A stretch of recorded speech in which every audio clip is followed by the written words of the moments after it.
Printerite ja trüki puhul räägitakse sageli piltide resolutsioonist.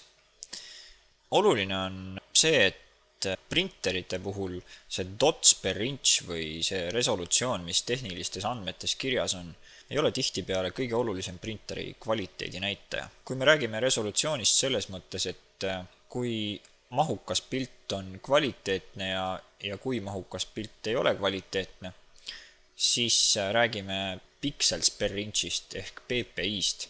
Printeri dots per inchil või DPI-l ei ole sellega tegelikult mingit pistmist. Dots per inch tähendab lihtsalt seda, et mitu punktikest see printer suudab ühe tolli peale maha panna. Pixels per inch seevastu on natuke teine ühik selles mõttes, et see kirjeldab seda, mitu pikslit ühe tolli peale prinditakse.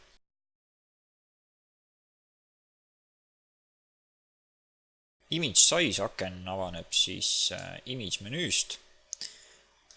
Vaatame kõigepealt, mida me selle image size aknaga teha saame.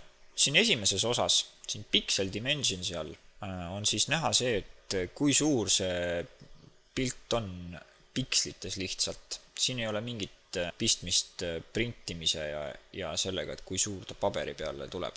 Siin alumises osas on document size ja siin me määrame selle, et kui suurelt see pilt tuleb paberi peale. Ja need kaks asja ei pea omavahel tingimata seotud olema. Nimelt, kui ma tahan oma pilti töödelda veebi jaoks ja panna teda õigesse suurusesse, siis ma võin selle suuruse siit pixel dimensionsi alt ära muuta ja tegelikult see alumine osa mind absoluutselt ei huvita. Panengi siia näiteks laius 600 pikslit, kõrgus tuleb 400 ja kui ma olen valmis omadega, panen OK. Nüüd, kui ma tahan siiski oma pilti ka paberile teha ja see alumine osa huvitab mind siin ka, siis kõigepealt ma peaksingi vaatama, et kui suurelt ma saan oma pildi kvaliteetselt prinditud või trükitud nende olemasolevate pikslitega, mis mul siin juba on. Selleks ma kõigepealt lülitan välja selle resample image linnukese siit alt ja panen siia omale sobiva trüki resolutsiooni. Üldiselt ajakirjades ja fotopointi või mujale laborisse pilte paberile tegemiseks viies on sobiv resolutsioon 300 pikslit tolli kohta. Panen siia 300 ja näen, et minu pildi suuruseks tuleb 29 korda 19 sentimeetrit.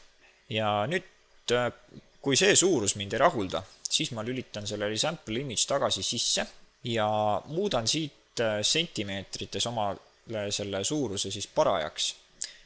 Ütleme, et ma tahan seda pilti teha siis 10 korda 15 paberile, siis ma panen siia näiteks 15,2, väike varu on seal ka, kõrgus tuleb siis 10,1.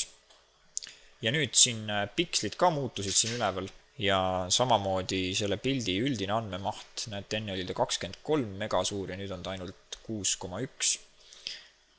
Ja kui ma nüüd olen omadega valmis saanud, siis ma panen siit OK. Ja muudetigi minu pilt väiksemaks ära.